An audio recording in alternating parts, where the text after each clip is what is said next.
Aba, tahimik ka.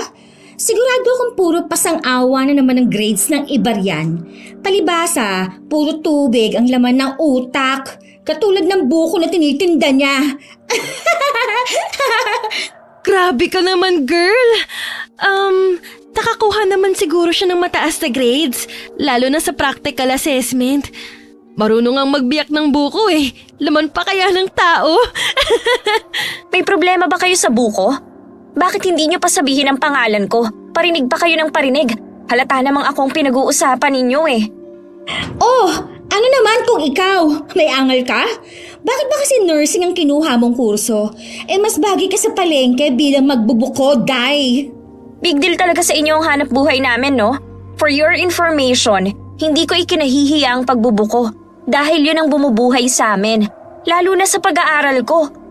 Whatever. Umalis ka nga sa harapan ko. Mamaya mahawaan pa ako ng kalyo mo. Tayo na, girl. Pinapatulan mo na naman ang babaeng yan. Mag-retouch ka na ng powder mo. Pinagpapawisan ka na, oh. Tsaka hindi naman nakakahawa ang kalyo. Tama, mag-retouch na kayo. Dahil sumisilip na ang tigyawat mo, oh. Hindi na makahinga sa kapal ng pulbo na tinatapal sa mukha mo. Ay, nako. Anong tinitingin-tingin mo, ha? Umalis ka nga sa daan. Hinila pa ni Nicole ang buhok ni Roxanne bago ito pumunta ng banyo. Ngunit kahit anong pangyihiyan nito sa kanya ay hindi siya napipikon na. Dahilan na mas lalo pang ikagalit ni Nicole. Nag-aaral sa nursing si Roxana sapagkat pagiging doktor o nurse ang pangarap niya mula pa pagkabata. Isang kumadron at manghihilot ang kanyang lola, kaya isa rin yun sa naging impluensya niya. Matapos ang klase, tumutulong siya sa kanyang ama sa kanilang bukuhan. Hindi niya pinapansin ang mga puna ng mga kaklase at ibang tao. Madalas niyang nadidinig na sayang ang kanyang ganda kung magbubuko lamang siya. Tay, magpahinga na ho kayo. Ako na po ang magbabantay rito. Ay, dumating ka na pala, anak. Ay, ikaw itong magpahinga. Alam kong pagod ka sa paaralan. Ay, isa pa'y hindi naman gaano karami ngayon ang bumibili ng buko eh. Ano pong hindi? 3 sako nang nabalatan nyo, oh. Half day lang naman kami kanini, kaya wala gaanong ginawa. Tay, ito po pala ang grades ko. Hindi po masyadong mataas. Ay, patingin nga. O yanong hindi. Mataas na tong 2. Importante wala kang 3. Ay, naku. Ako nga nung elementarya masaya na ako kung naka 75 ako eh. Yang si Tio Manuel mo, madalas first honor yan noon. Pero magbubuko rin ang binagsakan. Ay, ikaw anak, mag-aral kang mabuti para naman mabago ang buhay mo. Tay, hindi ko ikinahihiya ang trabahong to. Ayaw mo nun, may magandang magbubuko rito sa palengke. Kung siswertehin, magbubuko na, nurse pa. Ikaw talagang bata ka. Kung nabubuhay pa nanay mo, matutuwa yun sa'yo.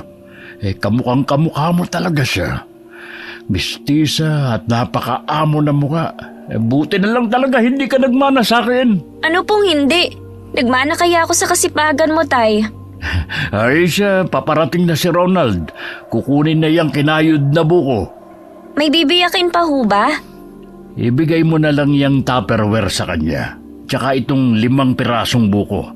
Ilagay mo sa jug. Dahil konti na lang ang natitirang buko juice natin, oh.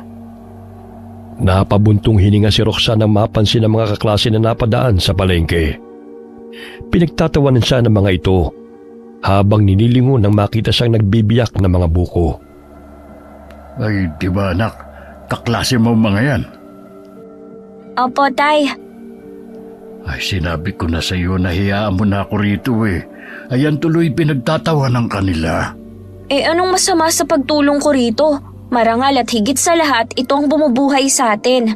Alam mo, Tay, kahit na magiging successful man ako balang araw, hinding-hindi ko bibitawan ang trabahong to. Pwede tayo magpatayo ng buko shake o di kaya buko salad.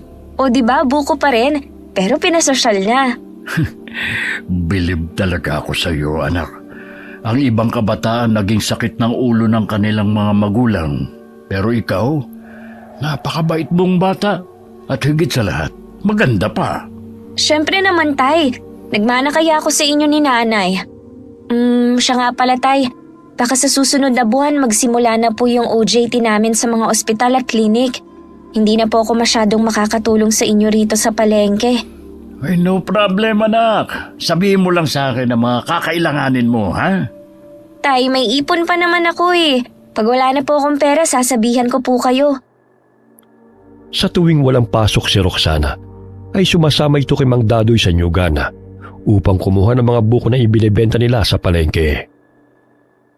Maliksi siyang sumasampa sa sasakyan, bit-bit ang ilang pirasong buko na animoy lalaki kung kumilos. Kaya't minsan ay napagkakamalan siyang tomboy at nanghihinayang ang mga kalalakihan sa kanya dahil sa kagandahan niyang taglay. Anak, tignan mo. Parang kursunada ka ng lalaking yun. Naku, binabantayan lang po tayo niyan. Baka mali ang bilang natin. Tsaka nanibago lang yata na may babaeng pumupunta rito. Sa bagay, anak. Ikaw lang talaga ang dalagang nagkaka-interes sa ganitong gawain.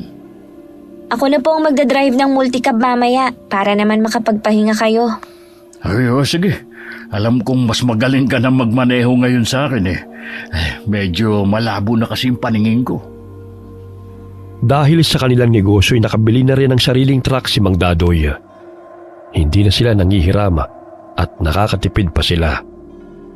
Tuwing Sabado at Linggo ay nagdi-deliver si Roxanne ng buko sa kanilang mga kakilalang tindera. Nagpapasama siya sa pinsang si Romel, ngunit siya mismo nagmamaneho. Dahil sa determinasyon at sipag ng dalaga, ay nasa 4th year na siya sa nursing at ilang buwan na lamang ay makakapagtapos na siya ng pag-aaral.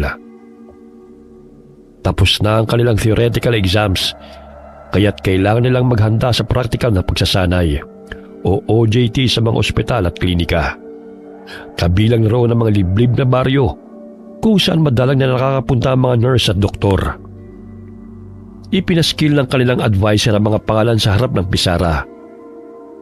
Gayon na lamang ang pagtataray ni Nicole at Maris dahil kagrupo nila si Roxana. Pwede bang lumipat na lang siya ng group? Hindi siya nababagay na sumama sa atin, no? Mamaya mabawasan pang grades natin dahil sa pagiging taklesa niya. Sa pagkakaalam ko, hindi na pwedeng makalipat eh. Tsaka alphabetical order yan, girl. Bida-bida pa naman yan kay Prof, pero wala namang alam bukod sa pagbibiyak ng buko. In fairness, girl ha, siya yung mataas ang grade sa clinical simulations and CPR assessment. Tapos ikaw ang kulelat. Che! Mataas naman ako sa theoretical exams, no? Palibasa mo kang tambay ang babaeng yan. Partida wala pa yung ayos si Roxanne ha. Alam kong naiinis ka sa kanya dahil maganda siya kahit hindi naka-makeup. Sino ba kaibigan mo? Ako o siya? Nakakainis ka, ah? Siyempre ikaw. So, shut up! Napaka-importante ko naman para pag-usapan nyo. Kahit nagbubulungan kayo, dinig ko pa rin oh. Kung ayaw nyo akong kasama, edi wag kayong sumama. Tapos! Aba, ako pa talagang pagsasabihan mo ng ganyan? Eh ikaw nga itong bulok ang grupo, oh. Tingnan mo, ikaw lang ang mahirap. Mamaya pasanin ka pa namin sa gastusin, no? May sarili akong pera, no? Hindi ako aasa sa inyo. Binangga pa ni Nicole si Roxanne bago bumalik sa kinauupuan nito. Matalino si Nicole pagdating sa exams. Ngunit mas magaling si Roxanne pagdating naman sa practical assessment. Bawat pangkat ay may 10 miyembro na inassign sa bawat klinika at ospital sa iba't ibang lugar. Kaya't sabi ka mga ito sa kanilang on-the-job training na mag-uumpisa sa susunod na linggo. Sa lubungang kilay ni Nicole nang kinausap ni Alex si Roxana. May gusto siya sa lalaki, ngunit halatang si Roxana ang natitipuhan nito. Magkasama pala tayo, Roxanne. Oo nga eh. Mabuti naman at may kasama akong mabait. Akala ko kasi puro bruha eh. Joker ka rin pala. Akala ko napakaseryoso mo eh. Hindi naman ako nagjo-joke eh. Totoong sinasabi ko. Kita mo yung si Nicole? Real life bruha yan. Sidekick niya yung si Maris. Naririnig kita, ha? Sampalin pa kita rin, eh. O bakit nagagalit ka? Kayo nga kung mag-usap ni Maris dinig ng lahat ah. Lalo na kung laitin niyo ako. Ano bang narinig mong sinabi ko? O, kita mo na? Wala kang narinig. Gusto mo lang makisausaw sa usapan namin para mapansin ka ni Alex. Hayaan mo na siya, Roxanne. Mamaya magpalit pa ang mukha niyong dalawa. Jack, di mo yung magugustuhan. Hoy! Narinig ko yun ha? Mas attractive naman ako kaysa sa kanya, no? Isa pa, wala siya ng kung anong meron ako. At kahit kailan, ayokong maging siya. Naku! Tinanong mo rin ba si Roxanne kung gusto niyang maging ikaw? Diyan na nga kayo! Mapera ka lang kaya ka maputi. Kung hindi ka mayaman, ewan ko lang kung anong itsura mo. Malaki ang mata at malapad ang bibig. Nadadala lang ng kaartihan kaya nilalapitan ng mga lalaki. Idagdag pa na nililibre mo pa sila. Wag ako. Alam ko ang mga moves mo. Grabe ka kung makatingin kay Nicole ah. Gigil na gigil ka sa kanya. Galit na naman sa akin eh. Parang palaging pasa ng mundo. Oo nga no. Nagpapapansin kasi sa'yo yun. Tignan mo, ang lagkit ng titig niya sa'yo. Hindi ko siya type. Ayoko na sobrang maarte. Tsaka yung matalak. Konting problema, big deal sa kanya. Parang lahat na lang nakakaaway niya eh. Lalo na sa'yo, mainit ang dugo nun. Ewan ko nga sa kanya. Hindi ko naman siya inaano eh. Insecure kasi sa beauty mo eh. Halata naman. Kamukha mo kasi si Bianca Umali. Naku, ang layo kaya. Totoo, hindi ako nagbibiro. Namula ang pisngi ni Roxanne nang purihin siya ng binata. Samantalang salubong ang kilay ni Nicole habang nakatingin ito sa kanila. Girl, tingnan mo. Parang nagiging close na sila. Paano ba yan? Mukhang maagaw niya sa'yo ang lover boy mo. Tumahimik ka na nga! As if naman magugustuhan siya ni Alex. Mukhang lalaki pa yung babaeng yan kesa sa kanya, no? Selos yarn? Kahit na ano pang sabihin mo tungkol kay Roxanne, pinapaya mo na nga, pero marami pa rin ang nagkakagusto sa kanya, girl. Isa na ron si Alex. Sus! Ang ibig sabihin mo, pa-hard to get. Sa loob naman ng kulo ng babaeng yan, hindi magtatagal, mapapasa akin din si Alex. Watch out ka lang, girl. Saglit silang natahimik nang muling pumasok ang kanilang guro sa silid-aralan. Sa sobrang inis ni Nicole kay Roxana, ay idinikit nito ang bubble gum sa upuan ng dalaga. Sakto namang umupo siya, kaya't nang matapos ang klase, pagtayo niya'y dumikit ang bubble gum sa palda niya nang hindi niya napansin. Paglabas nila ng classroom, ay pinagtatawanan siya ng mga estudyanteng nakapansin sa kanyang palda. Anong nakakatawa? Malinis naman ang damit ko ah. Aray! Ang lapad ng daan, Nicole! Pahara-hara ka kasi sa dinadaanan ko eh. Diyan ka na nga. Binangga pa siya ng babae at tinawanan bago lumakad palayo. Ngunit nagtataka pa rin siya kung bakit patuloy na nagtatawanan ng mga estudyante at nakatingin ang mga ito sa kanya. Hanggang sa napansin ni Alex ang palda niyang may nakadikit na bubble gum. Kaya tumakbo ito patungo sa kanya at agad siyang sinabihan. Sigurado akong si Nicole na naman ang may kagagawa nito. Lukarit talaga ang babaeng yun. Insecure lang yun sa'yo. Tulungan na kita matanggal yan. Ako na, kaya ko na to. Bumuntong hininga na lamang ang dalaga habang tinatanggal ang nakadikit na bubble gum sa kanyang palda. Napansin niyang tawang-tawa pa ang babae habang nakatanaw sa kanya. Isip bata talaga ang babaeng yun. Ay naku, kulang sa aruga. Nalalapit na ang araw ng kanilang OJT, kaya't nag-impake na siya ng mga gamit na dadalhin. Sa kada klinika o ospital sa bayan at mga baryo, ay 3 hanggang 5 araw sila mag-a-assist ng mga pasyente sa tulong at patnubay ng kanilang clinical instructor. Dahil malayo ang kanilang pupuntahan, silang lahat ay magrerenta ng bahay o kwarto malapit sa ospital. Sa gayon ay hindi na sila mahihirapan sa transportasyon at sabay-sabay silang papasok at uuwi pagkatapos ng duty, kasama ang kanilang clinical instructor. Oh anak, huwag mong kalimutang magdala ng pagkain ha. Huwag kang magpapagutom dun. Opo tay, uuwi naman po kaagad ako eh. Tsaka hindi naman ganun kalayo ang ospital na pupuntahan namin sa ngayon. Basta anak, mag-iingat ka. Ay, hindi pa naman ako sanay na hindi ka umuwi ng bahay. Tawagan mo ko kapag tapos na ang duty mo, ha? Opo, Tay. Huwag kayong mag-alala. Kaya ko na po ang sarili ko. Ay, siya nga pala. Pinapupunta ka ng lola mo sa kanyang kwarto. May sasabihin daw sa'yo. Ay, alam mo naman yun. Ayaw na mapalayo ka sa kanya. Sige po, pupuntahan ko na siya ngayon din.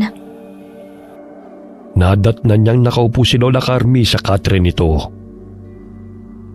Hinawakan ng matanda ang kanyang kamay at ibinigay ang kwintas na may pendant na kulay puting bato. Lola, di ba ito yung mutya ng bato ng nyug na pinakaiingatan mo? Bakit ibinigay mo na to sa akin? Napangiti lamang ito sa kanya at marahang hinaplos ang kanyang pisngi.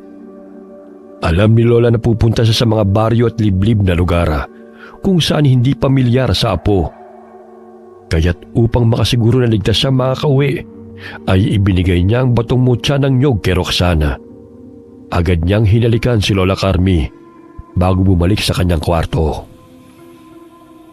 Oh, ano ba ang kailangan ng lola mo sa'yo? Atat na makausap ka eh. Ibinigay tong mutya ng nyug, Tay. Mabisa at may kapangyarihan ba talaga to? Sa panggagamot, oo. At saka may dala ring swerte ang batong yan. Sa negosyo, sa pamilya. Pero siyempre dapat samahan pa rin ng dasal. Alam mo naman ang lola mo, masyadong mapaniwala sa mga mutya dahil kinalakihan na niya yan. Manggagamot ang mga magulang niya at sa kanya naipasa ang kakayahang manggamot, pati na mga kwintas tulad niyan. Pero Tay, ang ganda ng batong to. Paano kaya nakukuha ang mutya ng nyug? Sa pagkakaalam ko, mula yan sa baon ng nyog na walang mata. Bihira lang ang nakakatagpo niyan. Ang tubo niyan o coconut pearl ay naging bato, kaya naging mutya. Ang sabi ni Lola may tigabulag daw to. Hindi ko masyadong maintindihan, Tay. Tagabulag, yun ay kakayahan o kapangyarihan ng mutya na bulagin o linlangin ang paningin ng kaaway o masasamang nilalang. Yun pala. Ang lalim kasi magpaliwanag ni Lola kaya hindi ko masyadong magets. Ingatan mo yan, anak, ha? Huwag mong ipahawak sa iba para manatiling malakas ang bisa niyan. At saka ibalot mo sa pula o puting tela. Ibibigay ko nga rin sa iyo yung sa akin Naunahan pa ako ng lola mo. Meron ka rin ito, Tay? Oo naman. Bigay niya sa akin to nung magbinata na ako. Lalo na napapadalas ako magpunta sa mga liblib na lugar kung saan mayroong pagkukunan ng buko. Hoy, sige na anak, magpahinga ka na. Maaga ka pa bukas. Binalot niya ng puting panyo ang mutya at inilagay sa kanyang baga.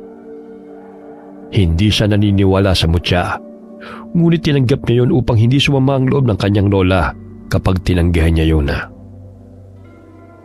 Kinabukasan maaga siyang umalis ng bahay. Sa unang linggo niyang pagtatrabaho sa ospital, ay masaya siyang nag-assist ng mga pasyente. Hanggang sa lumipat sila ng lugar kung saan sila muling na-assign sa Baryo Kalubihan. Liblib na lugar na madalang puntahan ng mga healthcare workers. May lumang gusali na nagsisilbing ospital, kulang sa gamit pang medisina, at tila nakalimutan na ng gobyerno. Mahigit 1 oras ang kanilang nilakad mula sa bukana ng baryo, pagbaba ng jeep patungo sa ospital. Pwede naman siguro sa city nilang tayo mag-OJT. Ang daming lamok naman dito. Bakit kasi kailangan pa sa lugar na to? Ang pagtulong, walang pinipiling lugar. Tsaka mas kailangan ng mga taong tulong natin dito. Mabuti na nga lang at kasama kita, Alex Kahit pa paano, stress reliever kita. Anong tingin mo sa kanya, Salon Pass? May sinasabi ka, girl. Sabat na sabat, hindi naman kinakausap. Wala lumakad ka na, mamaya maiwan pa tayo Ay, sakit na ng po ako.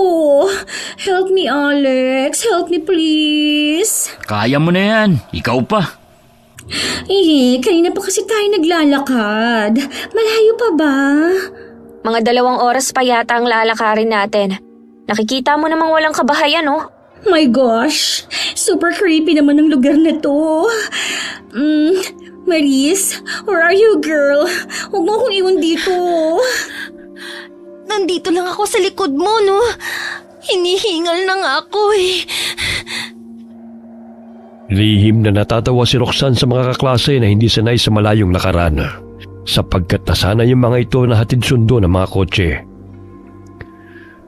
May nakasulubong silang mga batang nangangahoy at halatang natutuwa ang mga ito sa kanilang pagdating. Maya-maya'y nakarating sila sa kabahayan at sinalubong sila ng isang babae at nagpakilala na si Nanay Selly na siyang may-ari ng bahay na kanilang tutuluyan sa baryo. Gawa ito sa pawid at kawayan, ngunit malinis ang loob. Ay, sa wakas nakarating din tayo. Oh my gosh, ang sakit ng paa ko. Ako rin, girl. Pagod na pagod na. Anong klaseng lugar ba to? Kayong dalawa talaga mahilig na magreklamo sa grupo natin. Hindi kasi kayo nag-i-enjoy eh. Hello, gubat na ang pinuntahan natin. Sa tingin mo mag-e-enjoy kami rito? Mamaya may mga bad elements pang nakatira dito. At ano pang mangyari sa atin? Ang ingay niyong dalawa. Gusto ko na magpahinga, okay? Nasaan na ba yung room ko dito? Ang sabi ni Miss Gonzaga, tabi-tabi tayo sa pagtulog. Isa lang naman ang higaan, oh. Nakikita mo yan? Ang mga lalaki sa kabilang kwarto, tayong 5 dito naman. What? My gosh! Hindi ako sanay na may katabi matulog, no? Lalo na makasama ka sa isang room. Problema ba yun? E di wag kang matulog buong magdamag. Basic. Che! Ito na sigurong pinaka-worst na lugar na pinuntahan natin. My gosh, wala pang kuryente. Masasanay ka rin. Marami-rami pa tayong baryong pupuntahan. Hindi lang dito. Nakabusangot na pinaypayan ni Nicole ang sarili. Ilang sandali kinausap sila ng kanilang guro na bukas na sila mag-uumpisa na mag-duty sa mini-hospital ng baryo. Madilim na rin at malayo ang kanilang nilakbay, kaya't kailangan nilang magpahinga. Nagluto sila ng baon nilang pagkain gamit ang palayok. May mga batang nagbigay sa kanila ng buko, kapalit ng ibinigay ni Alex at Roxanne ng mga dilata. Paano natin mabubuksan to? Sus, sisiw lang to sa akin. Boy, pahiram ng itak, ha? Uy, grabe. Ang galing mo talaga, Roxanne. Bilib talaga ako sa'yo. Ngayon lang ako nakakita ng babae na kayang magbukas ng buko at maganda pa. Huwag ka na magtaka, ito ang trabaho namin ni tatay. Kaya ko ngang umakyat ng nyug basta hindi lang gaano kataas, ha? Ibang klase ka talaga, Rox. Ang sabihin mo, pinaglihi ka sa unggoy kaya ka ganun. O ayan, inumin mo. Para naman tumahimik ka. Puro pamimintas ang naririnig ko sa'yo Masarap ang tubig kapag bagong pitas, no? Oo, kaya nga bagong pitas yung mga tinda namin. Ngayon ko lang nalaman na yan pala ang sideline mo. Hindi ka naman nagtatanong Ang sabihin mo, nahihiya kang malaman na magbubuko ka. Gusto mong biyakin ko yung bunganga mo? Kanina ka pa. Kainin mo na nga lang yung nyug. Napipiko na si Roxanne sa babae dahil sumasabat ito sa usapan nila ni Alex. Habang ang kaibigan nitong si Maris ay sarap na sarap sa buko na kinakain nito, maging ang iba nilang mga kaklase. Bukas, pagkatapos ng duty hours, magpakuha tayo sa mga bata. Mas masarap pa to kaysa sa milk tea sa bayan Yes, I agree.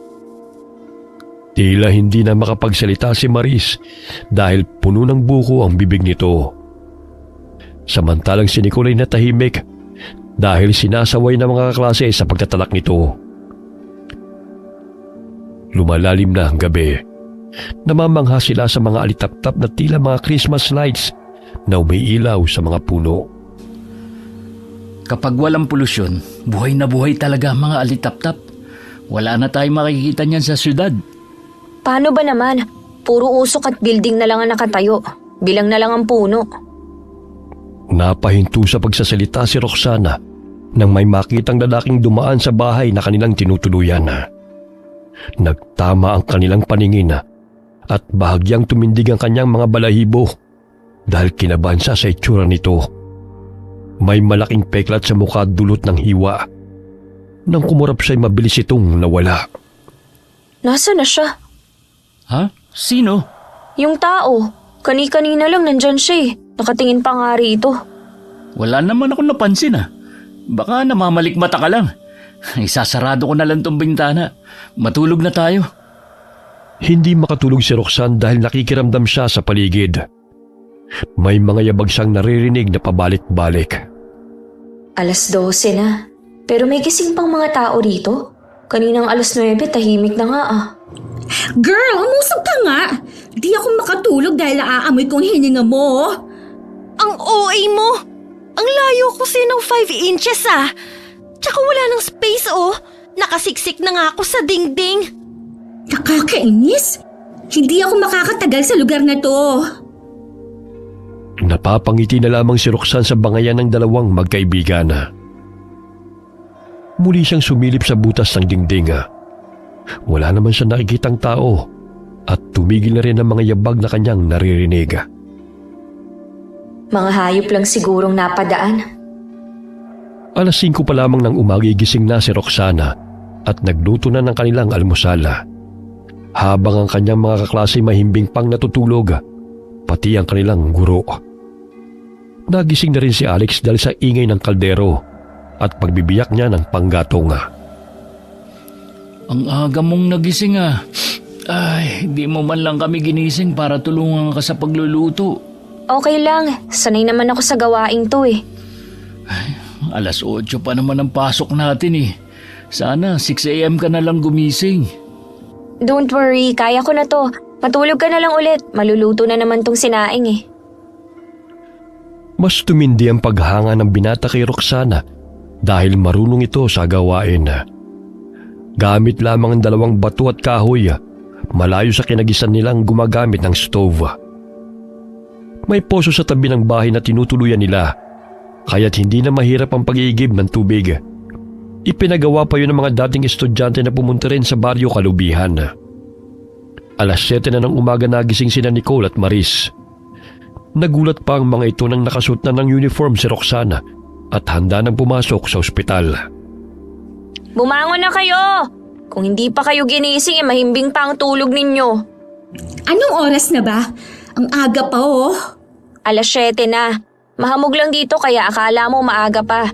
Maligo na kayo sa poso. What? Bakit? Wala bang shower dito? Sosyal lang. Sa liblib na baryo po tayo, hindi sa city. Kaya magbomba ka na ng tubig para makapaligo ka na. Dali-daling tumakbo ang dalawa sa poso dahil sila na lang ang hindi pa nakakaligo. Turuan pa sina Maris kung sino ang pupuno ng balde dahil hindi marunong gumamit ng poso. Pinagtawanan sila ng kanilang mga kaklase dahil walang tubig na lumalabas. Kaya tinulungan na lamang sila ng binatilyong naroon. Puro kasi pagpapaganda lang ang alam Pambihira. Nakakatawa silang dalawa. Hindi sila makakasurvive kung maiiwan sila rito. Ay, sinabi mo pa. Maya-maya'y pumunta na sila sa ospital. May ilang pasyente ang naroon at tanging 2 medical workers lamang ang nag-aasikaso. Kaya't nang malaman ng mga taga-baryo na may estudyanteng naroon, ay nagpa-check up na mga ito. Registered nurse naman ang kanilang clinical instructor, kaya tinulungan niya sa pag-aasikaso ang kanyang mga estudyante sa mga taga-baryo.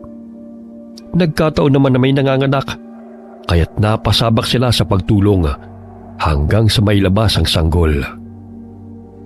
Ay grabe, exciting sa lugar na to Mapapasabak talaga tayo rito. Oo nga Sana mabigyan din sila ng tulong ng gobyerno. Kahit gamot sa lagnat, wala sila. Tanging sa herbal lang sila umaasa kung ubos na mga gamot. Mas inuuna pa ang mangurakot kesa isalba ang buhay ng mga mahihirap. Oh my gosh, I hate this place. Oh, bakit na naman, girl? Ang dumi ng kubeta nila, girl. Paano ako makakaihi niyan? May tubig naman Madumi pa rin Parang ang daming germs. Kung ayaw mo umihi dyan, dun ka na lang sa damuhan. Gaga ka talaga. Mamaya matuklaw pa ako ng ahas, no? So, magtiis ka na lang. Tinatakpan pa ni Nicole ang ilong habang nagbabanyo. Kulang sa cleaning materials ang hospital, kaya't nagtitipid din ang mga nagtatrabaho roon. Umaasa lamang sila sa donation ng mga estudyanteng naka-duty. 3:00 ng hapon sila umuwi. Sa daan ay napahanga sila sa ganda ng lugar, kaya't nag-usap sila na mamamasyal kung maaga ang kanilang off sa susunod na mga araw. Nabuhay sila ng payak katulad ng mga taga-baryo. Nakilala nila ang mga ito at nalaman nila na karamihan sa mga naninirahan doon ay hindi nakapag-aral. Araw ng pahinga, nagpaalam sila sa kanilang clinical instructor na sasama sa mga batang nangangahoy upang mamasyal. Pinayagan sila nito, ngunit pinaalalahanan na huwag masyadong lalayo dahil mapanganib ang lugar sa mga dayong katulad nila. Roxanne, halika na. Nandyan na ang mga bata, oh. Susunod ako, may kukunin lang ako. Ang sabi ni Lola, kahit saan man ako magpunta, dadalhin ko ang mutya. Wala namang masama kung susundin ko siya. Inilagay niya ang mutya ng nyog sa bulsa ng kanyang jogging pants. Nagsimula na silang maglakbay kasama ang 2 binatilyo. May nadaanan pa silang nyugana, kaya't kumain na naman sila at siya na naman ang naging tagabiyak ng mga ito. Bagay ka rin magtutuba, girl, bukod sa magbubuko. Tapalan mo na lang yung bunganga mo. Palagi ka na lang may side comment eh. Gubat ang pinuntahan natin, pero naka-crop top at miniskirt ka pa talaga, no? Aba, syempre, kahit saan magpunta, dapat sexy. Mamaya may magkagusto pa sa'yong maligno rito. Sige ka. Bakit maligno pa? Eh kung pwede namang ikaw. Maganda ang video, no? Punta tayo ron para maipopost ako. Sige na. Huwag masyadong lumayo ah. Mamaya maligaw tayo. Sus, paano maliligaw? Eh may mga tour guide tayo, oh. Dahil sa pagkawili sa magagandang lugar, hindi nila namalayan na napalayo na sila sa mga batang kasama nila. Ilang sandali pa'y nagulat sila nang may lumabas na 3 baboy ramo sa talahiban at hinabol sila ng mga ito. Kanya-kanya sila ng takbo.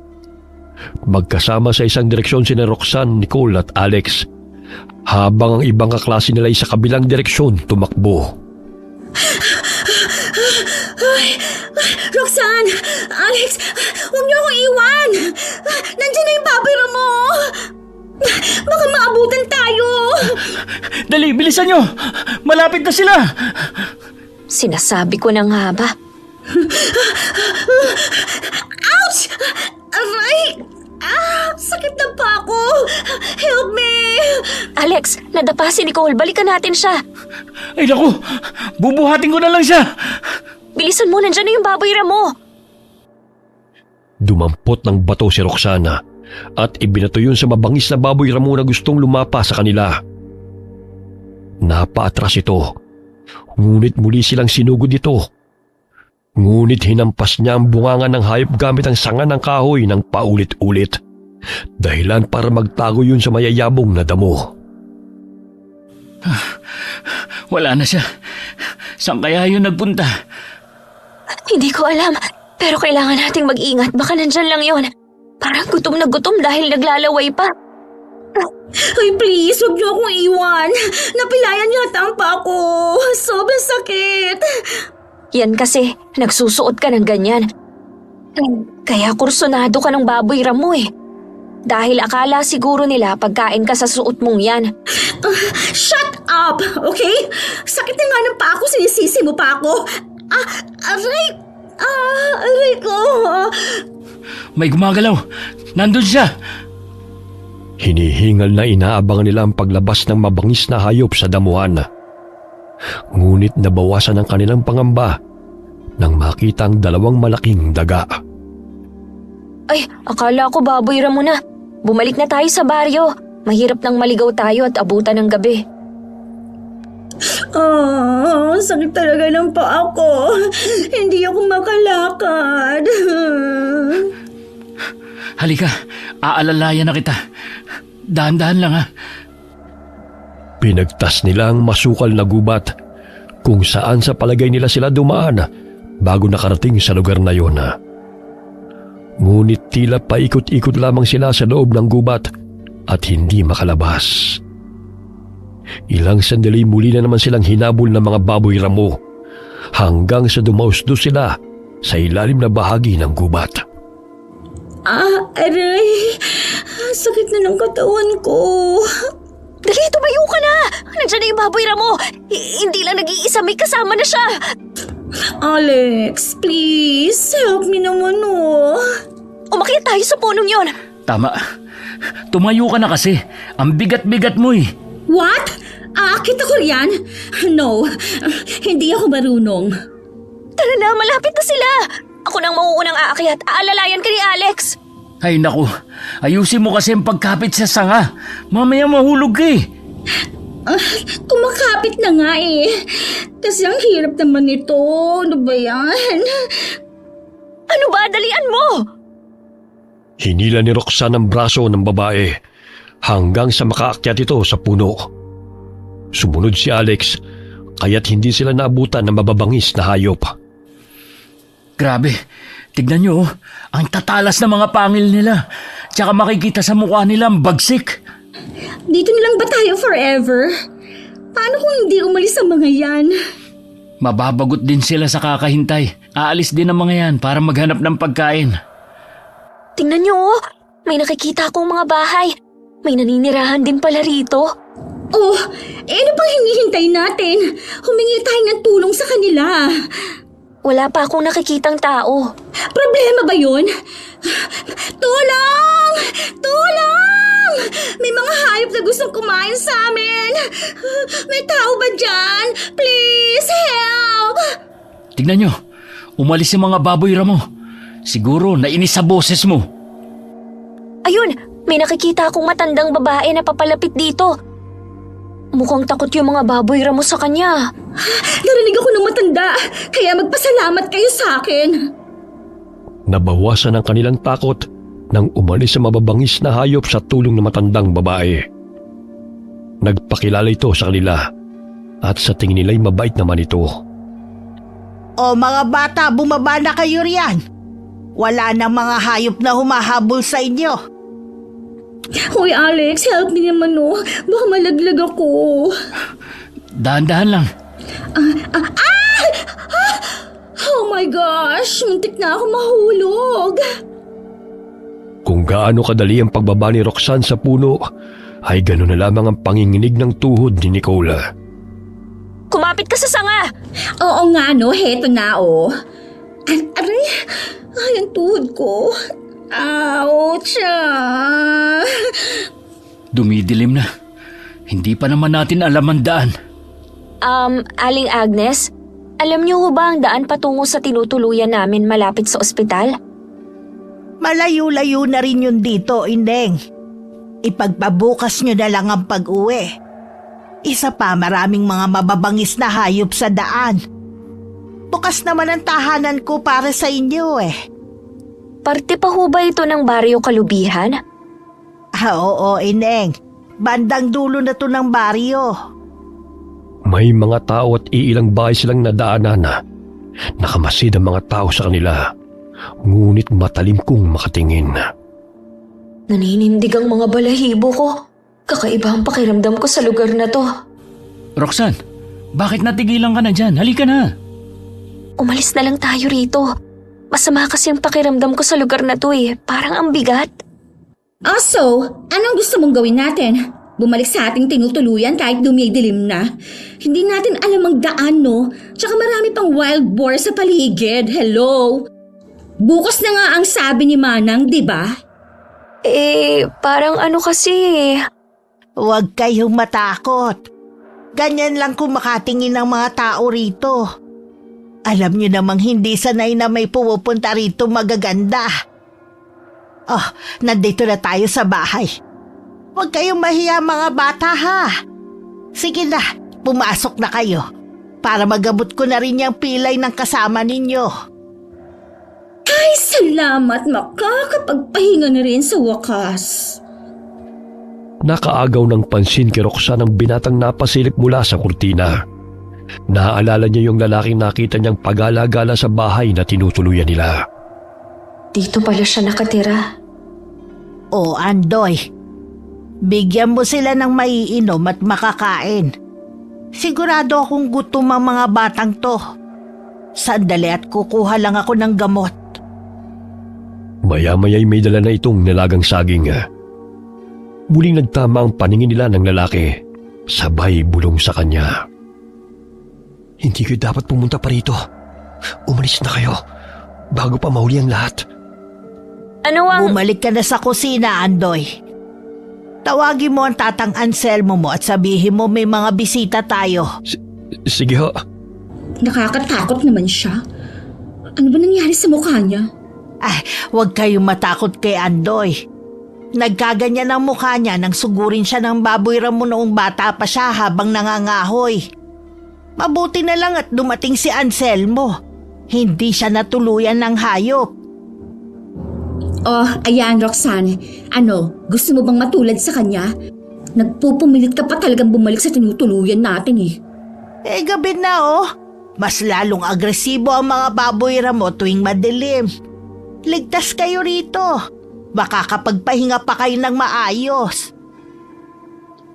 Dumating ang asawa ni Aling Agnes na may malapad ng ngiti.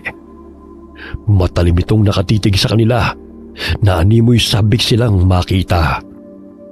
Nanditilat pa ang isang mata nito, na animoy lumuha ang mga balintatao. Halina kayo sa kwarto para naman makapagpahinga na kayo. Ano kaya ang ibig sabihin ni Andoy? Kailangan kong mag-ingat. Hindi pa naman mapagkakatiwalaan ang mukha ng matandang lalaki. Roxanne, may masakit ba sa'yo? Kanina ka pa tahimik ah. Wala. Pagod lang ako. Hay nako, gusto ko na talagang matulog. Kailangan ko mag-beauty rest dahil sa sobrang stress na nangyari sa araw na to, no? Ay! Nang makapasok sila sa kwarto, napansin nilang kinandado ni Anselmo ang pintuan. Nadidinig pa nila ang tawa ng lalaki. Kinandado niya. Paano na tayo makakalabas? Hello, malamang matutulog na tayo eh. Tinungo ni Alex ang pintuan at tinignan ang siradura ng pinto. Sinilip niya sa butas at nakitang may malaking kandado yun. Dahilan na mangamba ang binata. Mukhang may masama silang balak sa atin. What? Ibig sabihin, new chapter na naman ng stress ko to? Ay, hindi na ako makakapagpahinga nito. No. Ay, bakit ba kasi sa dinami-dami ng lugar na pupuntahan, dito pa? Huwag kayo maingay. May paparating. Sumilip si Roxanne sa butas ng pinto. Napatakip siya ng bibig nang makita na bitbit ng matandang lalaki ang taong pamilyar sa kanya ang damit. Hindi ako nagkakamali. Si Marcion. Kanina di ba kulay pink na palda ang damit at suot niya? Oo nga. Ibig sabihin, mamamatay taong napuntahan natin. Kailangan nating makalabas dito. Nanganganib ang buhay natin. My gosh, anong ingay yun? Parang mga hayop na nagtitipon-tipon. Hindi kaya mga aswang sila? What? No, hindi pwede to. Ayoko pa mamatay. Tumigil ka sa kakaiyak. Mag-isip tayo ng paraan kung paano makakalabas dito. Kapwa sila napasiksik sa sulok nang mapansin na may bumubukas ng kandado ng pinto. Nagulat sila nang bumungad sa kanilang harapan si Andoy na nooy tagaktak ang pawis at tila balisa. Dali, bilisan nyo hanggat abala pa sila sa kusina. Hindi nga ako nagkamali. Masama kayong tao. Halata naman kasi dyan sa mga mukha nyo, no? Nicole, tumahimik ka nga. Palalayain na nga niya tayo, oh. Anong palalayain? Baka ipapakain tayo sa mga aswang dun sa labas. Kung ayaw nyo maniwala sa akin, bahala kayo. Tinutulungan ko na nga kayo eh. Hindi ako masamang aswang katulad nila. Maniwala kayo sa akin. Lumabas na tayo rito bago pa tayo maabutan ng matandang lalaki. Sumunod kayo sa akin. Basta huwag kang lilika ng ingay. Habang abala ang matandang lalaki at si Aling Agnes sa pagtadtad ng laman ni Maris, ay tinulungan ni Andoy ang tatlo upang tumakas. Maging ang mga kasama nilang aswang ay abala din sa paghahanda sa pagdiriwang. Sundan nyo lang ang daan yan. Pagdating nyo sa malaking puno ng balete, lumiko kayo pakaliwa at diretso ng daan patungong gubat. Maraming salamat sa iyo, Andoy, ha? Bakit ka pa nagpapasalamat sa kanya? Aswang din siya. Tumahimik ka nga, Nicole. Hindi ka kasi marunong mag-appreciate ng tulong. Ang dami mong reklamo. Mag-iingat kayo. Hindi lang baboy ramo ang kalaban dito, kundi pati mababangis at mga gutom na aswang. Hindi ko na kayo masasamahan hanggang sa bahay na tinutuluyan nyo. Baka mahalata pa nila ako. Salamat ulit, Andoy. Payukong napangiti ang binatang si Andoy na iniiwas ang tingin kay Roxana. Simula nang makita niya ang dalaga, ay unang beses siyang nagkagusto sa isang babae. Kaya't naglakas loob siyang iligtas ito, na kahit kailan na hindi pa niya nagawa sa ilang taong naging biktima ng mag-asawang kumupkup sa kanya mula nang mamatay ang kanyang mga magulang. Bumalik siya sa Kamalig, kung saan naroon ang walang buhay na mga biktima na kaklase ni Roxana. Masaya na naman si Nanay Agnes.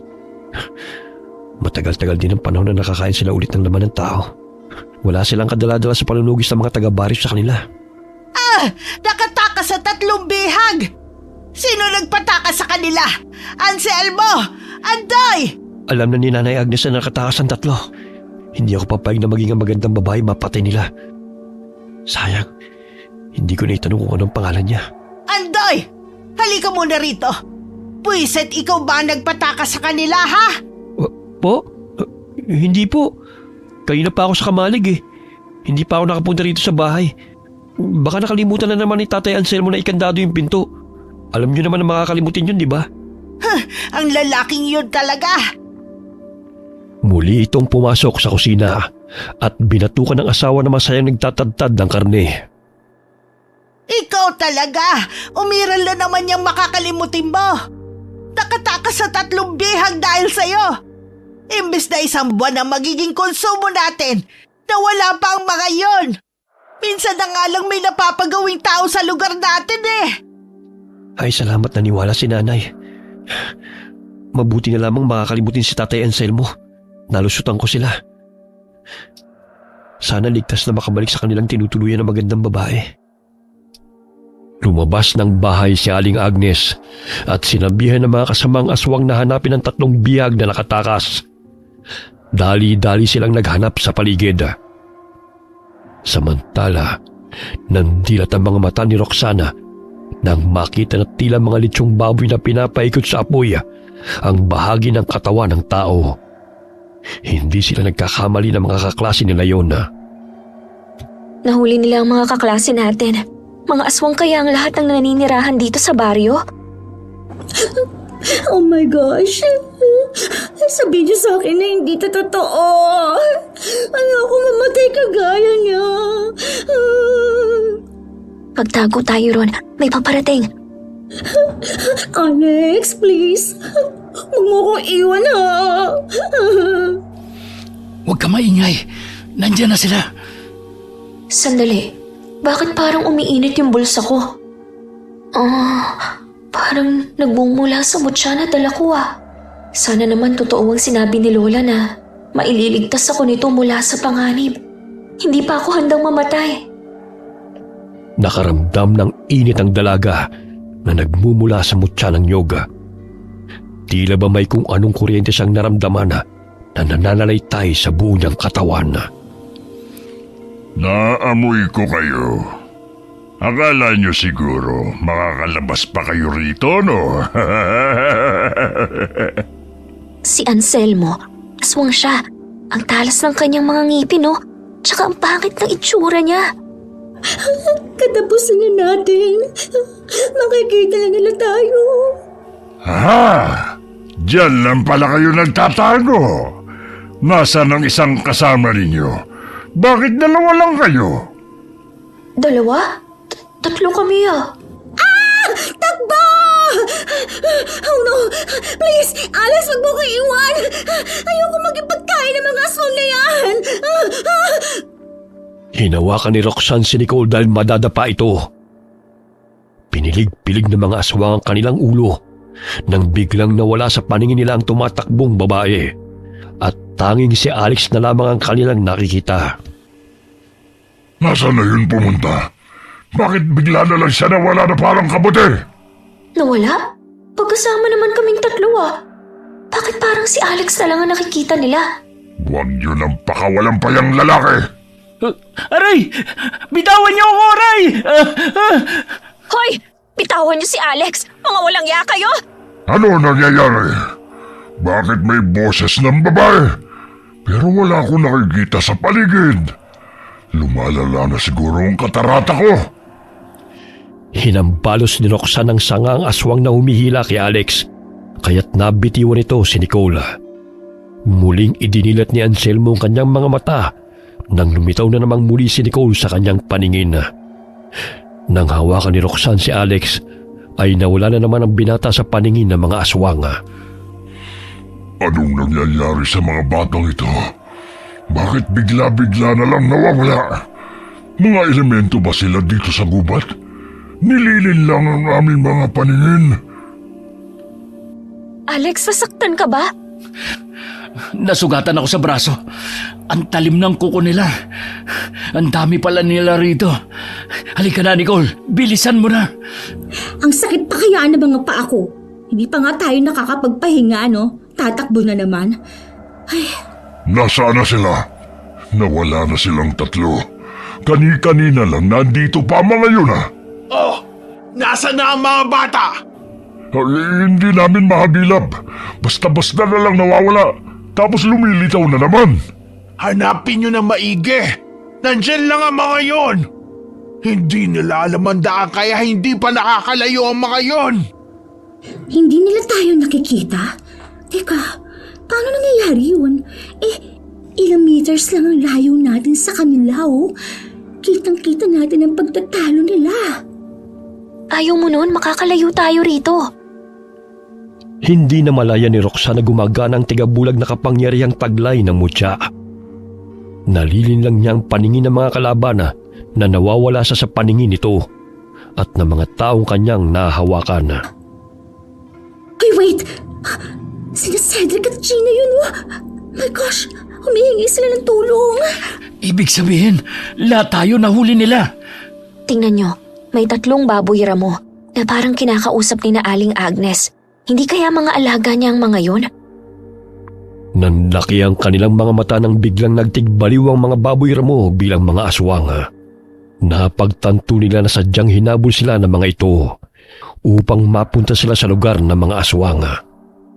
Mga kasamahang aswang sila ni na Aling Agnes. Kailangan nating tulungan sina Cedric at Gina. Ayun, sa kubo sila ipinasok. Ano nang gagawin natin? Wala pa naman tayong laban sa kanila. Mamaya lechonin din nila tayo, no? Bawasan mo nga yung kaartehan mo para makawala tayo rito. Hindi naman pwedeng pabayaan na lang natin ang mga kasamahan natin. Dahan-dahan silang tumungo sa kubo. Pagbukas nila ay bumungad sa kanilang harapan sina Cedric at Gina na may tali sa kamay at paa. Shh! Huwag kayong maingay. Alex, pakibantayan dyan sa labas. Oh my gosh, hindi ko talaga bet ang horror movies. Pero ito, nangyayari na sa atin. Alina kayo, dahan-dahan lang. Baka bumalik ang mga aswang na yon. Girl, may mga kutsilong nakasabit, oh. Pwede natin gamitin yan sa mga animals na yun. Mga kaartehan, siguro nakuha nila to sa mga naging biktima nila. Iba't ibang klaseng patalim eh. Bawat isa sa kanila ay kumuha ng patalim. Hindi sila sanay gumamit noon maliban kay Roxanne. Ngunit nilakasan nila ang kanilang loob upang lumaban sa mga aswang na gustong pumatay sa kanila. Humina ang bisa ng kapangyarihan ng mutya nang hakbangan ni Nicole si Roxanne nang kumuha ito ng patalim. Sapagkat isa yun sa paraan na bawal sa taong may taglay ng mutya. Nawawala si Roxanne, ngunit paminsan-minsan ay nakikita rin ang mga kalaban. Ayun sila! Bakit hindi nyo binandayang mabuti ang mga bihag? Tatanga-tanga na naman kayo eh! Ano pang tinutunga nyo dyan? Habulin sila! Oh my gosh! Naging babayaran mo na naman sila! Dali! Bilis! Takbo! Hoy, please! Huwag niyo ko iwan! Hindi bagay ang beauty ko sa lugar na to! Nagkahiwa-hiwalay sila at hindi na alam kung saan patutungo. Madilim ang paligid, ngunit patuloy pa rin silang tumatakbo. Nasaan na sila? Hindi ko na alam ang daan. Pero kailangan ko makalayo sa mga aswang na yon. Patay na si Maris at ang dalawa naming kaklase. Uubusin nila kami. Saan ka pupunta? Kanina ko pa nararamdaman na may dala kang mutya. Ibigay mo yun sa akin. Anong mutya? Wala akong alam. Ito ba? Alam kong hindi ka bobo. Pero magmamahanga kang pambata ka. Magkaiba ang mutya at ang patalim na yan. Wala naman akong ibang kinuha sa'yo kundi ito eh. Kaya ito lang ang maibabalik ko sa'yo. Lahat ng mga matitigas ang ulo pinapatay ko. Katulad ng maarting kasamahan ninyo. Kampon kayo ng dyablo. Nandito kami upang tulungan ang mga katulad ninyong kinalimutan na ng lipunan. Tapos ito lang ang igaganti ninyo sa amin? Kahit kailan hindi namin kailangan ng tulong nyo. Ang gusto namin ang muling makalasap ng sariwang dugo at laman. Nawawala-wala sa paningin ng matandang aswang si Roxana, kaya't nagkaroon ng pagkakataon ng dalaga na mahataw ng patalim sa mukha si Agnes. Muli pa sana niyang sasaksakin ito sa dibdib, ngunit biglang pinigilan ng aswang ang kanyang kamay. Akala mo siguro mapapatay mo ko, no? Hindi mo magagawa yon. Katulad ka rin ng mga kasamahan mong mahina. Mahina man ako sa paningin mo, pero hindi kita uurungan. Sinakal ng matandang aswang si Agnes. Akmang dudukutin ito ang puso ng dalaga gamit ang matalim na dila nito. Ngunit buong lakas ang sinaksak ni Roxanne sa muka, dahilan na mabitiwan siya nito. Aray! Ang sakit! Yan ang nababagay sa'yo! Pagbabayaran mo tong ginawa mo sa akin! Walang iya ka! Iniwan ni Roxanne ang aswang na pilit binubunot ang patalim na nakabaon sa mukha nito. Tumutulo pa ang dugo rito. Ang hirap nilang patayin, pero hindi ako susuko. Makakauwi pa ako kay natatay. Kanina pa ako tumatakbo, pero parang pabalik-balik lang ako sa dinadaanan ko. Bitiwan mo ako! Please, let me go! Nahuli na naman si Nicole. Kinakaladkad siya ng dalawang aswang. Aray! Bitiwan mo ako! Bitiwan niyo ako na ba? Dahil sa ingay niya'y nayayamot ang babaeng aswang, kaya't inambahan siya nitong sasaksakin. Ngunit maliksing dinampot ni Roxanne ang sanga ng kahoy at ibinato ito sa aswang. Nabitiwan ito ang patalim at nanggigigil na tumingin sa kanya. Tanging ang sinag ng buwan ang nagsisilbi nilang liwanag sa madilim na paligid. Sinugod siya ng babaeng aswang at galit siyang dinaganan. May dala itong palakol at hinataw siya nito. Ngunit nakailag siya at buong lakas niyang hinilang mahabang buhok ng kalaban, dahilan na mabuwal ito sa damuhan. Samantalang si Nicole ay nabitiwan ng isang aswang nang saksakin ito sa leeg ni Alex. Akin na yung palakol mo! Dahil bibiyakin ko talaga yung bungo mo, mga hayop kayo, ha! Basagin mo yung ulo niya, tulad ng pagbiyak mo sa buko. Kanina pa ako nanggigigil sa inyo, ha? Hindi na ako maaawa sa mga demonyong katulad nyo! Go, girl! Patayin mo siya! Isipin mo na lang nyog yung nasa harapan mo! Ang ingay-ingay mo kasi. Mamaya may lumapit na namang aswang dito. Iyak lang naman ang ginagawa mo eh. Itong sa'yo!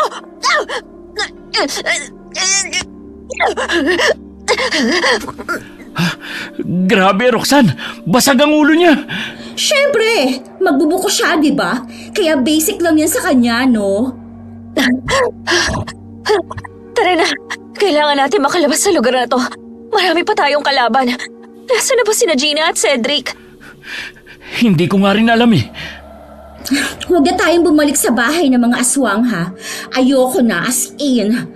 Ang sakit na ng katawan ko sa pagtalkad nila.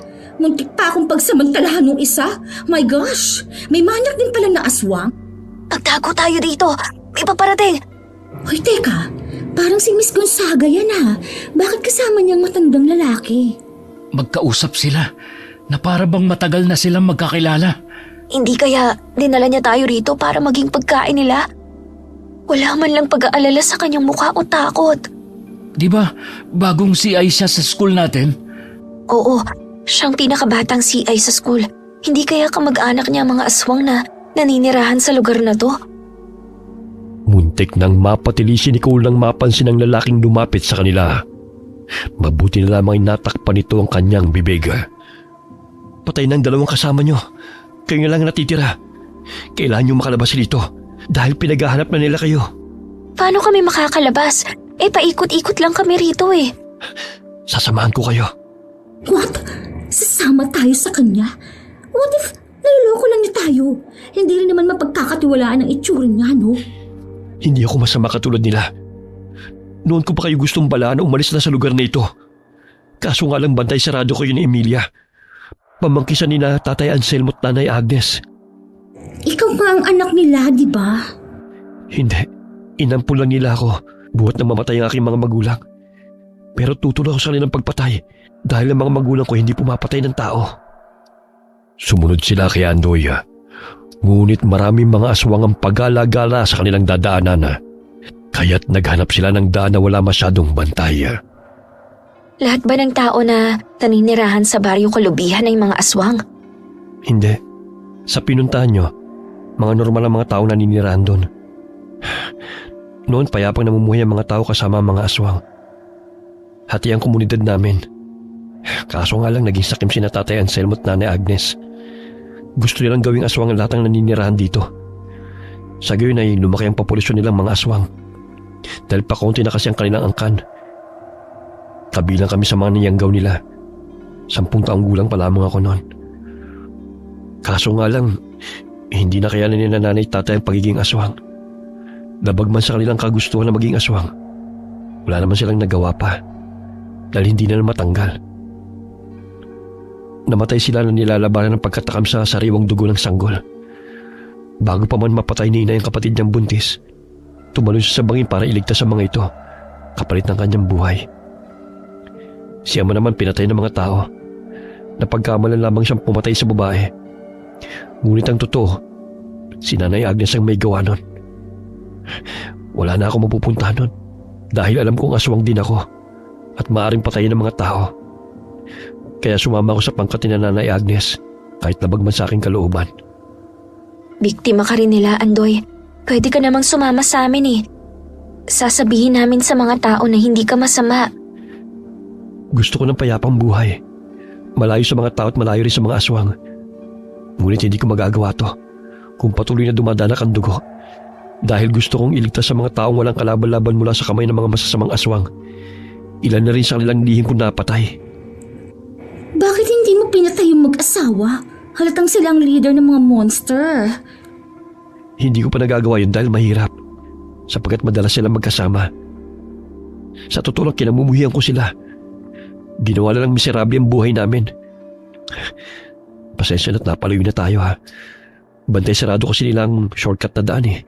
Nagdadrama ka pa. Halata namang nililigaw mo kami. Tumigil ka nga, Nicole. Tinutulungan na nga tayo eh. Ikaw pa tong nagre-reklamo.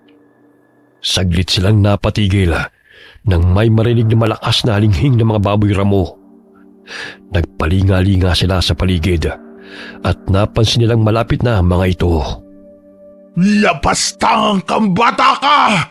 Ikaw palang tumutulong sa kanila, kaya't hindi sila mahuli. Nakikita mo ba ang ginawa ng babaeng yan sa mukha ko, Andoy? Patayin mo sila para makapag-umpisa na tayo ng ating selebrasyon. Selebrasyon tapos kami ang magiging handa? Lakas ng amats mo ah! Ano pa ang tinutunganga mo, Andoy? Tapusin mo na sila para makapagpahinga na tayo! Tama na, Nay. Hindi ko na masikmura ang ginagawa niyo sa mga tao. Dahil sa kasakiman niyo nagkaagulo. Bakit hindi na lang kayo mamuhay ng payapa sa bundok? Bakit kailangan niyo pang pumatay?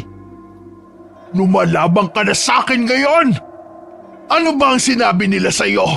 At parang nagbago ang pakikitungo mo sa amin ng ganun-ganun na lang, ha? Labastang ang kambata! Mahigpit na hinawakan ni Roxanne ang palakol dahil alam niyang susugurin sila ng mga aswang sapagkat naglalaway ang mga ito at matalim na nakatingin sa kanila. Tumakbo ang mga aswang at pinalibutan sila. Ganun na lamang ang panginginig ng tuhod ni Nicole dahil sa takot. Tila mga bukong pinaghahataw sila ng palakol ni Roxanne, dahilan para tumalsik ang mga dugo sa tuwing bumabaw ng patalim sa mga katawan ng kalaban. Sinipa siya ni Anselmo. Pilit na inaagaw ang palakol nito. Ikaw na babae ka! Ang tapang-tapang mo! Kanina ka pa! Pinahihirapan mo talaga kami! Pinatay mo ang mga kasamahan ko, kaya papatayin rin kita! Aray! Ang tenga ko! Agnes! Tulungan mo ko! Natanggal ang tenga ko! Hindi lang yan ang aabutin mo sa akin. Sige, lumapit ka! Dahil hindi ako magdadalawang isip na biyakin ang ulo mo. Baka hindi mo alam, sanay ako magbalat at magbiyak ng buko. Madali lang kitang tatadtarin, kagaya ng ginawa mo sa mga kasamahan ko. Kakaiba kang bata ka, ha?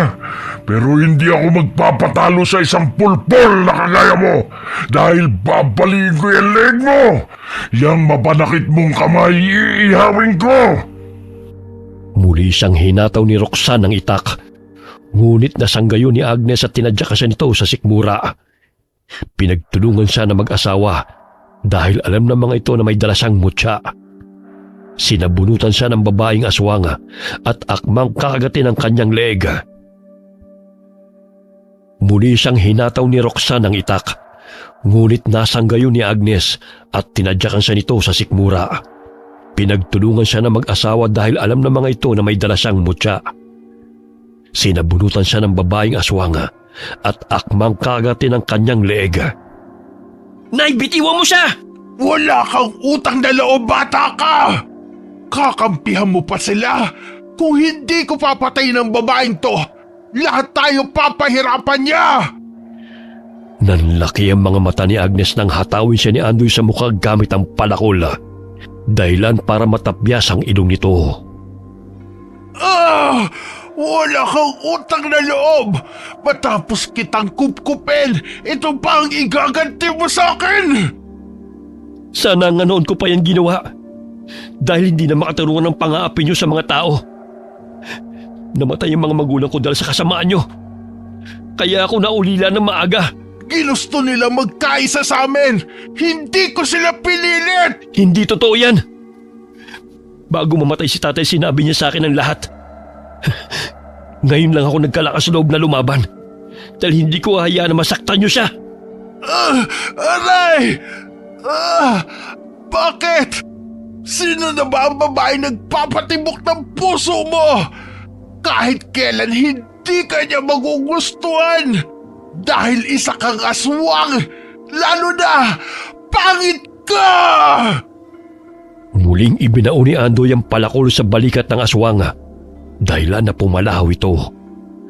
Ngunit malakas pa nitong itinulak ang binata dahilan na tumilapon ito sa talahiban. Bagamat nagkaroon ng pagkakataon na makabuelo si Roxanne at dinampot ang palakol. Buong lakas niyang hinataw ang ulo ng matandang babae. Bumaon ang patalim sa ulo nito dahilan na mabasag ang bungo nito. Agnes!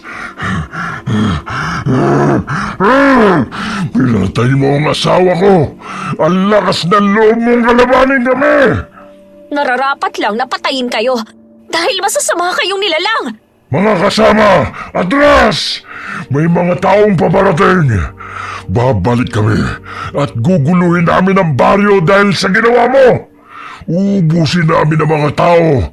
Tanda mo yan! Kinarga ni Anselmo naghihingalong asawa. Kumaripas ito ng takbo kasama ang mga kasamahan nito. Ilang sandali narinig nilang nagsisisigaw si Nicole. Dahil sa takot nito sa mga aswang ay tumakbo siya.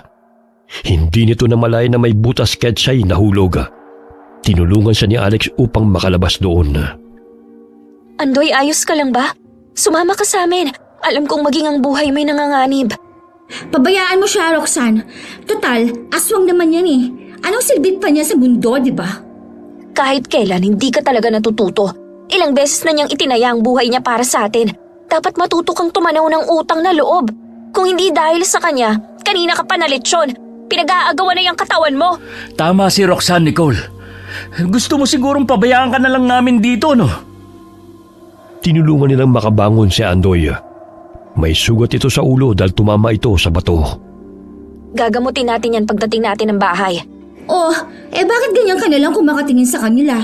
Nagsiselos ka? Maglakad kang mag-isa. Laking pasasalamat nila sa pagdating ng mga tao. Dahil kung sakaling nahuli pa ang mga ito, ay natitiyak nilang malamig na silang mga bangkay. Nang makarating sila sa bahay na kanilang tinutuluyan, ay agad na ginamot ni Roxanne ang sugat sa ulo ni Andoy, maging ang sarili.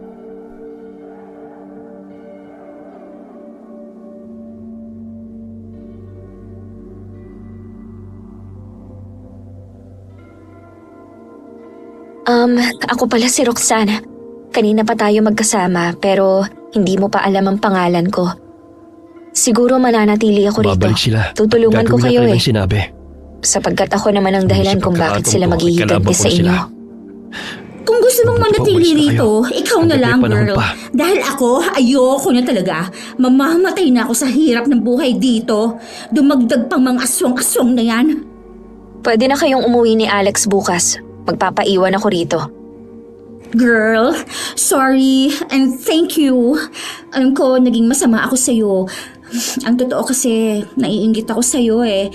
Kahit na hindi ka nagpapapansin, marami nagkakagusto sa'yo. Kahit na mas lalaki ka pa kaysa sa kanila. Magbalat at magbiyak ka rin kasi ng buko. Bago kasi yun sa paningin ng mga lalaki na gawain ng babae. Para mapansin ka rin naming mga boys. She! Iiyak na sana si Nicole dahil buong puso itong humingi ng kapatawaran sa lahat ng maling inasal niya kay Roxana, sapagkat nagawa pa rin siya nitong tulungan. Kinabukasan ay inihatid ng mga taga-baryo sina Alex at Nicole kung saan ang mga ito naninirahan. Inireport din nila sa mga kapulisan ang pangyayaring pagkamatay ng mga estudyante. Natagpuan ang mga tinadtad na katawan ng tao sa mga lumang bahay. Ngunit wala na mga naninirahan doon. 15 taon na may usap-usapang katulad nito noon. Pero sa kabilang bundok pa nila dinadala ang kanilang mga bihag. Mga estudyante o kaya mga turista ang mga biktima. Hindi pa ako inaampun na Agnes noon. Narinig ko lang mga usap-usapan ng mga kababaryo namin. Matagal na pala silang may ginagawang kababalaghan. Rox, nakiusap ako kay Prof. Na kung maaari, doon na natin ipagpatuloy ang natitirang duty hours natin sa Baryo Kalubihan. Kaso sabi niya, temporarily suspended daw yung OJT natin dahil sa insidente. Sige, pero babalik ako doon sa Baryo Kalubihan. Magdadala ako ng mga gamit at food supply. Kailangan din nila eh. Sasamahan kita. May konting ipon pa naman ako eh. Naunang bumalik ng Baryo Kalubihan sina Ando at mga kasama nitong taga-baryo. 2 araw na natili si Roxanne sa kanilang bahay at naghanda ng mga gagamitin. Humingi rin siya ng tulong kay Lola Carmi kung paano mapapalakas ang mutya. Pinatakan nito ng binindisyon ng langis at inusalan ng orasyon. Maging ang mga gamit na pangontra sa mga aswang ay ibinigay sa apo. Anak, huwag ka nang bumalik sa baryong yun. Delikado. Baka mamaya mapahama ka pa. Tay, alam kong nag-aalala ka sa akin. Pero Tay, kailangan nila ang tulong ko. Nagkataon lang na nabiktima ng kulto ang mga kasamahan ko. Kung makikita mo ang sitwasyon ng mga tao ron, nakakaawa ho sila. Malayo naman po yun sa pinangyarihan eh. Kaso namasyal ang mga kaklase ko. Kaya nabiktima sila. Pangako Tay, mag-iingat po ako ron Kasama ko naman si Alex eh. Nagmana ka talaga sa katapangan ng lola mo nung kabataan. Hindi kita masisisi. Kung saan-sang baryo din siya napapadpad para manggamot. At saka isusubo na niya, ibibigay pa niya sa mga nangangailangan. Mahal na mahal ko po kayo ni Lola. Akala mo ba hindi ko nahahalatang kinuha mo lahat ng mga gamit ng lola mo sa panggagamot? Magiging albularya o nurse ka ba, anak? Pwede bang pareho, Tay? Ikaw talagang bata ka. Puro kakalukuhan. Hindi na sinabi ni Roxanne na ang tunay na pumatay sa kanyang mga kaklase ay mga aswang. Sapagkat hindi naman maniniwala ang mga kapulisan. Suspecha ng mga ito, kanibal o grupo ng kulto may kagagawa ng krimen. Ayaw man sanang pumayag ni Mang Dadoy na bumalik ang anak sa baryo. Subalit mapilit ito at alam niyang hindi niya mapipigilan ang kanyang anak. Maagang sinundo ni Alex si Roxanne sa bahay nito. May mga kahon silang dala ng mga pagkain at mga gamot. Maging ang mga ibinigay na pinaglumaang damit ng kanilang mga kakilala ay dala nila. Alex, iingatan mo tong anak ko, ha? Opo, Mang Dadoy. Tay, huwag kang mag-alala. Kaya kong sarili ko. Ngayon pa na handang-handa na ako. Anak, ikinatatakot ko lang naman na matulad ka sa mga kaklase mo. Ikaw lang ang kayamanan na meron kami ng lola mo. Pangako, Tay. Babalik ho ako. Ihahatid lang namin tong mga lumang damit at mga gamit. Tsaka maraming mga bata kasi ang nagkakasakit. Pero walang nag-aalaga eh. Mistulang nakalimutan na sila ng gobyerno. Sige anak, basta mag-iingat kayo ron. Dabagman sa damdamin na payagan ng anak ay wala nang nagawa si Mang Dadoy dahil alam niyang maalalahanin ito at kitang-kita niya sa mga mata ni Roxana ang kagustuhang tumulong sa mga taga-baryo. Kagaya ng pinag-usapan nila ni Andoy, hinintay sila nito sa bukana ng baryo kasama mga binatang naninirahan doon. May mga dala kami para sa inyo. Para naman hindi na 6 na tao ang maghahati sa isang lata ng corned beef. Marami to para lahat makatikim. Dinaig mo pa yung mga nagtatrabaho sa gobyerno. Wala naman tayong maaasahan sa kanila kundi ang magnakaw. Kung hindi tayo magtutulungan na mamamayan, malulugmok lang tayo sa hirap. Nadadagdagan talaga ang plus points mo sa akin. Nakaka-inlove ka talaga. Bilisan mo na nga, Rian. Loko-loko ka talaga eh. Isinuot ni Roxanne ang kwintas na may pendant ng mutya ng nyoga. Siniguro niyang matibay ang tali upang hindi yun mapigtas. Maging ang buntot ng pagi at mga tansong punyal ni Lola Carmi ay kanyang dala. Pati na rin ang abo ng insenso ay pinadalhan siya ni Lola. Pinaghati-hatian ng mga taga-baryo ang mga pagkain, sabon at mga damit na kanilang dala. Dahil magkasinlaki lang si Alex at Andoy, ay sa kanya ibinigay ng binata ang mga damit na hindi na nito ginagamit. Maraming salamat, Alex. Ngayon na ako makakapagsuot ng bagong damit. Mukhang basahan na tong damit ko. Mabuti mapapalitan na. Hindi ko naman yan sinusuot eh. Masisira lang yan sa cabinet. Matapos nilang kumain ay dumiretso sila sa ospital kasama sina Andoy. Karamihan sa mga pasyenteng naroon ay mga bata at matandang may sakit. Malaking tulong sa mga ito ang mga dala nilang mga gamot. Ilang araw na tayong nandito, pero payapa ang lugar. Mabuti naman at hindi na nanggugulo ang mga aswang. Hindi ka sure. Baka naghihintay lang ng tiyempo yun. Nagpapalakas lang siguro mga yon. Ikaw ba naman ang matanggalan ng tenga eh? Teka, naririnig mo ba yun? May mga yabag at nalinghing sa paligid. Speaking of aswang, baka sila na yan. Ayun, may dumungaw sa bintana. Sigurado akong si Anselmo yon. Ang mga bata, bantayan nyo. Kinuha ng dalaga ang tansong punyal sa kanyang baga at ibinigay yun kay Alex. Inilabas rin niya ang buntot ng pagi at tiradora. Lagi nang nakahanda ang kanyang sandata na nakasukbit sa kanyang sinturon. Nandito ka na naman?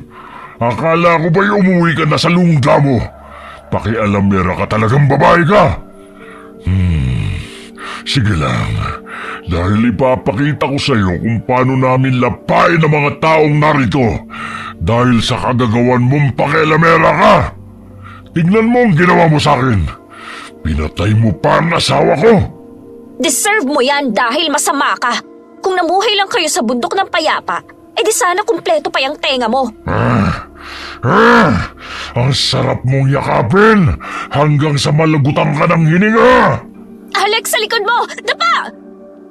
Gamit ang tiradora, pinaulanan ni Roxanne ang tansong balang aswang na muntik ng sumakmal kay Alex. Ibinigay niya sa binata ang tiradora at ang buntot ng pagi ang kanyang ginamit upang ihampas kay Anselmo. Aray! Sakit! Anong klaseng sinturon ba yan? Mahuli lang kita. Pati dila mo may latay. Imbis na gumaling ang mga bata, nandito kayo upang manggulo ha? Gusto mo pa sigurong matanggal ang isang tenga mo? Nakakainis na kayo ha?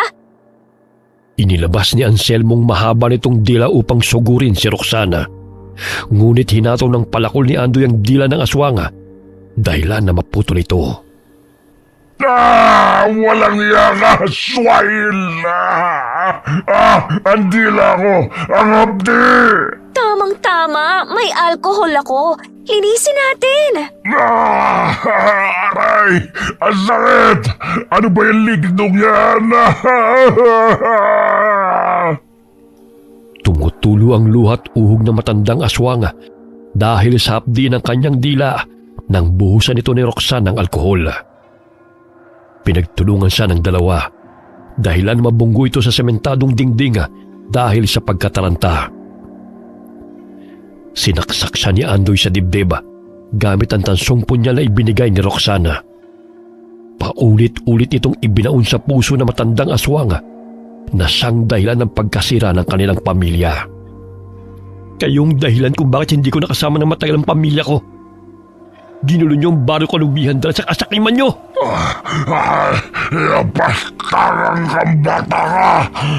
Sana pinatay na lang kita noon! Kung alam ko lang na tatraydurin mo! Pinatay mo na ako, buhat nang gawin mo kaming aswang. Ayoko maging katulad niyo. Kahit kailan hindi ko kayang kumanit manakit ang tao. Kayo lang ang asal hayop. At hindi ako magiging katulad niyo. Papatayin kitang hayop ka! Bumagsak ang aswang na si Anselmo sa sahig habang nakabaon ng tansong punyal sa dibdib nito. Dilat ang kanyang mga mata na nawala ng buhay. Tulungan natin si Alex.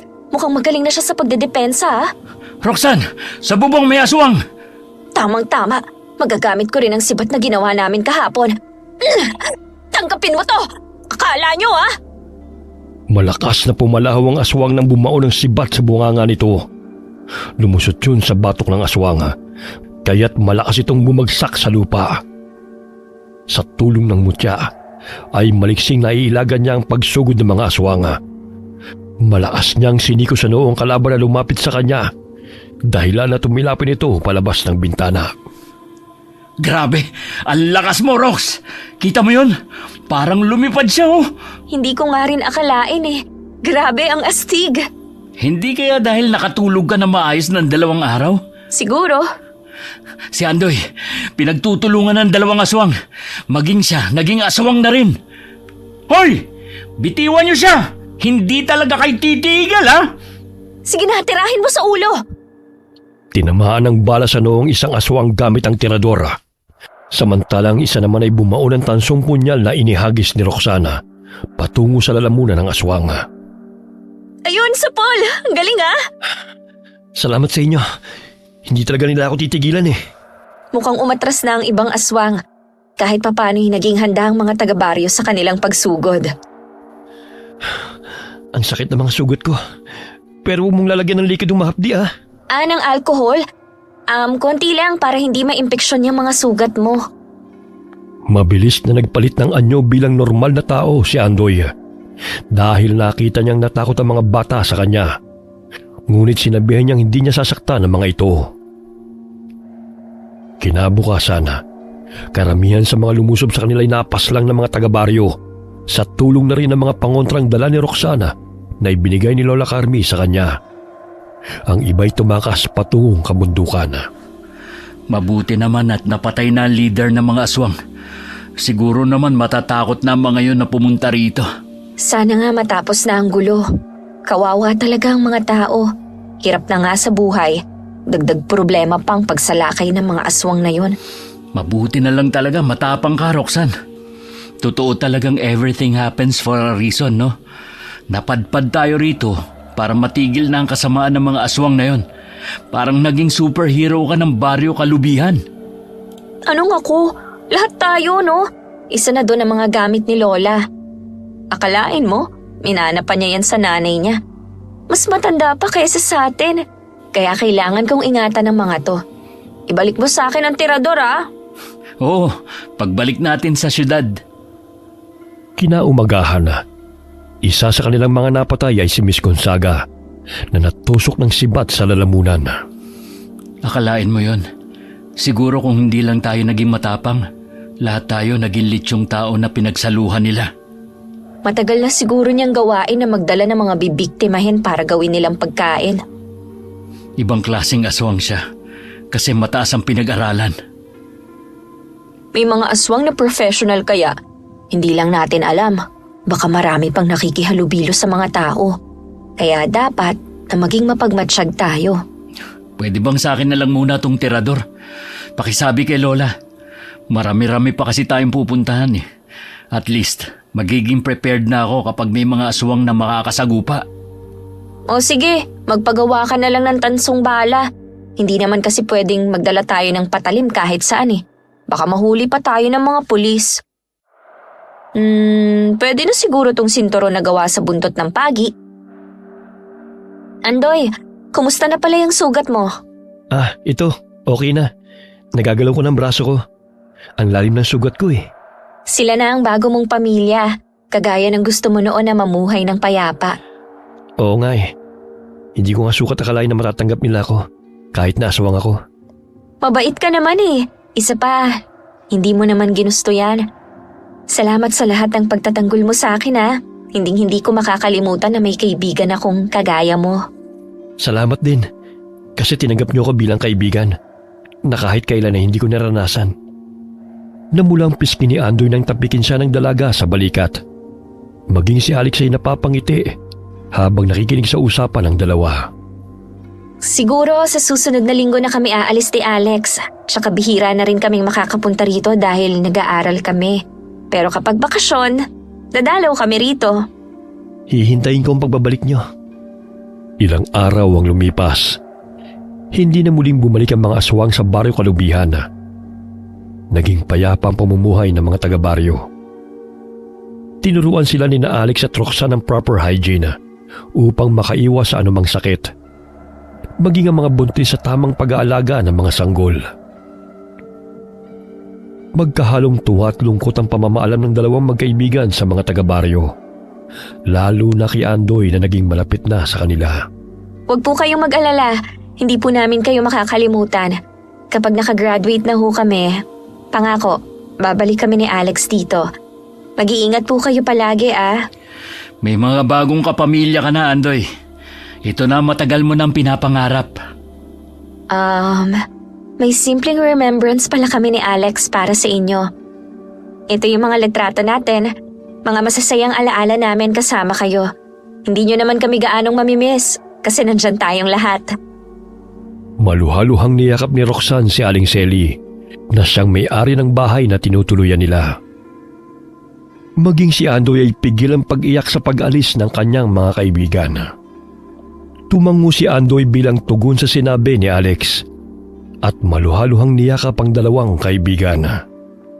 Laking pasasalamat nila kay Roxana dahil bukod sa pagiging mahusay na estudyanteng nurse ay mahusay itong mambubuko na siyang nakatulong upang magamit niya ang kasanayan na makipaglaban sa mga aswang. Okay, sana po nagustuhan niyo ang kwento natin ngayon. Shout out po tayo kina Gisa Nicole at kay Isaac. Kamusta po kayo? Hi Ann Fuentes from Dubai. Hi kay Kobe Bryant. Hi Kobe. Hi Enday Samante from Athens, Greece. Hi kay Susan Manalo. Hi Rosalie Reambonanza. Hi kay Sarah Adamson from Jeddah, Saudi Arabia. Hi kay Mylene Tumbiga from Saudi Arabia. Alright. May announcement lang po ako. May new channel po akong ginagawa. Ingkong Ikalawang Yugto. Sa December 1 po magsisimula. Sana po tangkilikin din niyo po ito. Marami pong salamat sa inyo and God bless all of you. Aba, tahimik ka. Sigurado akong puro pasang